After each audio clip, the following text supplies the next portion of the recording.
Hi, my name is Emma Chrisman. This is for English 113 with Professor Tay Sun. This is for my final multimodal project. I will be making a YouTube video and reading my paper. Okay, here we go.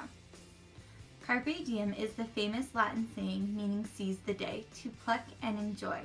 It was first used in the poem Odes by Horace in 23 BC. The purpose of this saying is usually used in trying to get people to live life to the fullest, to do things that will bring them the most joy.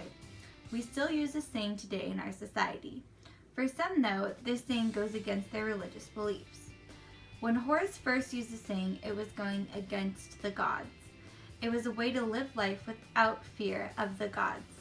But throughout the years, the purpose of this saying has changed. I don't think it has to be going against God. This saying has lasted so long throughout history in many different languages and cultures.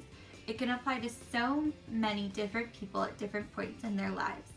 While we look at the rich history of this powerful saying, we will analyze how it can be a good way to live your life and also have respect for God as well. By using different poets, writers, authors, and even musicians who have found meaning and power in this statement that has led them to want to lead each day like their last. This will show that even with living each day like your last, that doesn't mean disrespecting your life and spiritual choices you have made. You can find balance with your happiness in this life and your happiness in the next. So many things have come and gone in our history, but this saying has stayed. This concept of seizing each day and having our lives matter has never gone away. We as humans are always looking for meaning in our lives. Some people believe that God gives our lives meaning. Others argue that if you live a life constantly living like you're going to die, then you can't be living your life for God, or that you're living your life without the idea of God. But the saying of Carpe Diem came from a fear of God, that if we constantly let what's going to happen to us when we die control our lives, when do we live our lives for us? This saying isn't always about doing what gives you the most joy in the moment. It's about what gives you the most purpose of your life.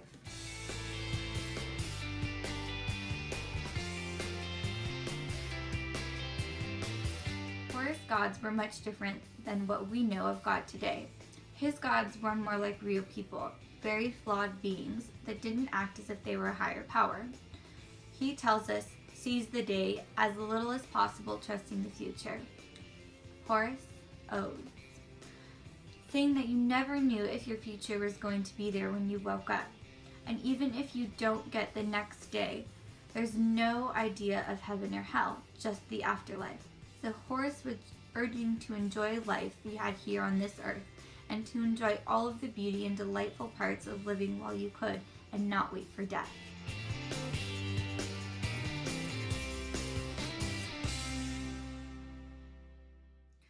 The way we live our lives has changed a lot over the years. We live longer, healthier lives now than when Horace was alive. The idea of living your life for you and living your life with the most purpose hasn't changed. It has grown and adapted to this day and age. This concept, still widely popular with many different artists of many different mediums throughout the years, leading to present day. The poet Charles Baudelaire tells us, you have to always be drunk. Charles Baudelaire, be drunk. This doesn't mean drunk off of alcohol, but in the form of happiness in our lives, that you should be enjoying life so much that you always feel drunk from it. A lot of people see this as taking away from the practical things in our lives, things and people that need us. Just because we have responsibilities doesn't mean we can't also enjoy our lives and take the time for ourselves each day to find the happiness in our lives.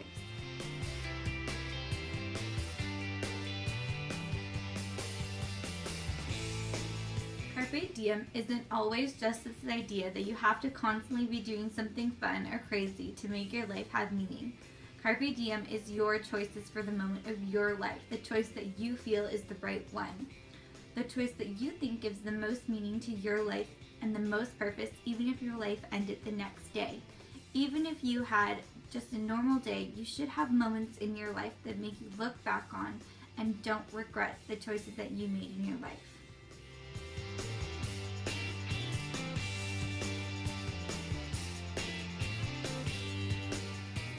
Dreams, we all have them. In Winter's Dream by F. Scott Fitzgerald, it's all about dreams. But dreams of what? When we think of the saying carpe diem, we always think of love and happiness. Things that will always make us happy in the end. In the case of Dexter, we always think that what he wants is the apple of his eye, Judy, his love. When Dexter first saw her, she was standing by the caddy house. F. Scott Fitzgerald, Winter's Dream, page 1.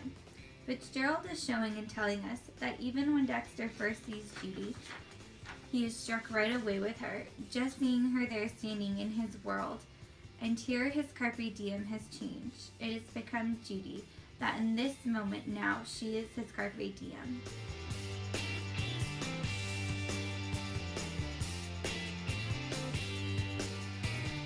All throughout our lives, our wants and needs change, and clearly Dexter's change when Judy comes into his world.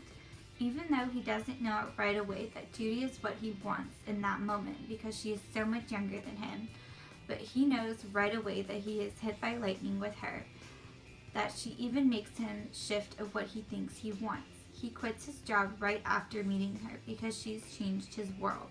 She was the moment that it all shifted for him. That it went from being the best caddy to wanting his pocket money to try and make a better life for himself. But it all changes the moment he meets her. He needs more out of life the moment that she comes into his world. When we first meet Dexter, he just comes off to us as a young country boy, even though his passion for more is very clear in his dreams of what he wants right away. And one day it comes to pass that Mr. Jones himself, and not his ghost, came up to Dexter with tears in his eyes and said that Dexter was the best caddy in the club. F. Scott Fitzgerald, Winter's Dream, page 1. Dexter is the best at what he does, and the man he was always trying to keep up with, Mr. Jones, even tells him so.